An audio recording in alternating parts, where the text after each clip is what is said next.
are well, being like, all right, themselves. your album rollout, Yeah. was very well done Thank you. and it's an awesome album. It's very calculated and like, oh, I could see you put thought into this other Yeah. than like, oh, I got a project I want to release. Yeah. I'm gonna release it. Yeah. But then it's a little less like how long did you have the project done before you release it? Bro, that project was done for like a year and a half. It was supposed to come out originally like on my own. Like I was just gonna put it out. Well, not necessarily on my own, like well, just BSF. And then Empire, the deal came on the table, like literally right when we were about to release it, and it was like, yo, you gotta not release this because I got a bigger opportunity for you for it. And I was like, okay, bet. So we ended up. How does something like that come? Congrats for that. How does something like that come along for like an artist? Relationships, man. BSF, we the biggest. You know, like, yeah. But nah, Griselda. I believe West done work with them, but definitely Benny has. Burden of Proof was on Empire, and if I'm not mistaken, Tanner Talk, one of the Tanner Talk projects was on Empire too. So he's got good relationships over there, and they're cool peoples, bro. But like, obviously, me being up under his camp helped out a lot. But they got caught wind of my music. I'm assuming through someone through the team, if not him, somebody around. And I remember we had a listening party here in Buffalo, and we were just going through the album.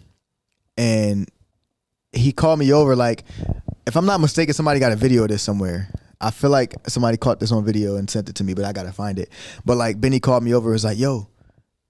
And I like came in the corner, he's like, yo, asked me a bunch of questions about like me personally that I guess is whoever he was talking to wanted to know. He was like, yo, watch this. And then next thing you know, like a couple days later, he's like, they called me and was like, yo, Empire's about to do this with you. I'm like, all right, that's a bet. So it came definitely through BSF. Shout out to the whole team, man. They some of the GOATs, man. I ain't gonna lie. Like some heavy hitters on that team. Just it's really becoming like a powerhouse, bro. And like that BSF stamp means a lot. I mean, especially coming from Buffalo, but 100%. But also the Empire stamp means a lot too. How much changed in the album from?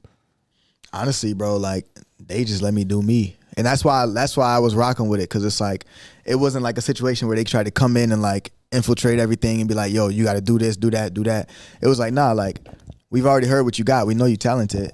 Let us do it with you. We believe in you. It was more so of like we believe in you and we see the potential in it. So let us help you out a little bit. And it's cool because I've had a lot of Heem was just on, shout Fuego Bay, shout Rick. Like I love BSF, but it's cool because you're a different sound that also fits into it. Yeah. I think that was on purpose. Like any good business exec, as Benny is, would, you know, you got to diversify. You got to expand your sound, expand your brand. So like he knew what he was getting into when they like City Boy, the one who brought me into it. And I met City Boy because I used to own a recording studio in Buffalo, and he had I think Conway was How old were you when you owned a recording studio? 19. My dad is in the real estate. Like that's how he makes his living. So my dad and my mom are both entrepreneurs. That's how they've been my whole life. So they put the entrepreneurship in me at a young age. And so me and my dad built the studio from the ground up, like with our hands, man. Hands and feet. We got to work, bro, and we built the studio.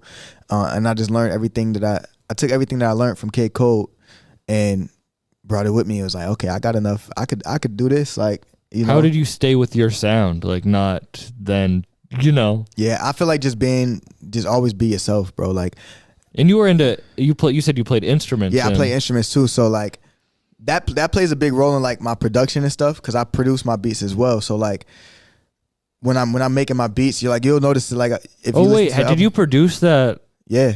Damn. Like I co-produce some of the tracks, have co-producers on it as well, but you know, I produce on every single track. That's wild, man. Yeah.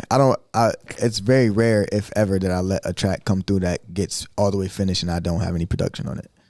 It makes a lot of sense though. Yeah. I feel like there's a difference in music when one person makes the whole, like, of course, co-producers. It sounds really but cohesive, it's like, right? Because it's like a composer, like then you're composing the whole piece. Exactly. Instead of like a collaboration. Exactly. Then you got a bunch of different ideas that are like mashed into one, which could potentially sound really good or sound not as good, depending on who's creating it. You're right, and the chemistry and stuff. So that's when all of that comes into play.